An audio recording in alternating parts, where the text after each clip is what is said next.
வார ராசி பலன். மேஷம். கிரக அமைப்புகள். ராசிஸ்தானத்தில் செவ்வாயும், குடும்பஸ்தானத்தில் சூரியனும், சகோதரஸ்தானத்தில் சுக்கிரனும், புதனும், சுகஸ்தானத்தில் குருவும், புத்திரஸ்தானத்தில் கேதுவும், லாபஸ்தானத்தில் ராகுவும், சந்திரனும், போகஸ்தானத்தில் சனியும் இருக்கின்றார்கள். சந்திரன் இந்த வாரம் கும்பம், மீனம், மேஷம் மற்றும் ரிஷப ராசியில் சஞ்சாரம் செய்ய இருக்கின்றார். பலன்கள்.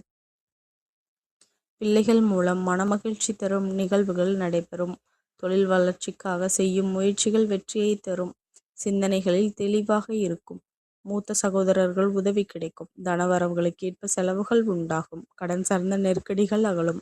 நெருப்புத்துறையில் இருப்பவர்களுக்கு வேலை வாய்ப்புகள் கிடைக்கும். மனதில் இருந்து வந்த குழப்பங்கள் விலகும். பெற்றோர்களின் ஒத்துழைப்பு கிடைக்கும். புதிய பொருட்கள் வாங்குவதில் ஆர்வம் உண்டாகும். எதிர்பாராத சில புதிய வாய்ப்புகள் தேடி வரும். மற்றவர்களை பற்றிய கருத்துக்களை கூறும் பொழுது சூழ்நிலை அறிந்து செயல்படவும். புதிய நபர்களின் அறிமுகம் ஏற்படும். நிலுவையில் இருந்து வந்த வரவுகள் கிடைக்கும். குடும்ப உறவினர்களின் ஒத்துழைப்புகள் கிடைக்கும். வழிபாடு. செவ்வாய்க்கிழமைகளில் முருகப்பெருமானுக்கு செவ்வரளி மலர் சாற்றி வழிபாடு செய்வது மன அமைதியும் தைரியத்தையும் தரும். நன்றி கலந்த வாழ்த்துக்கள்.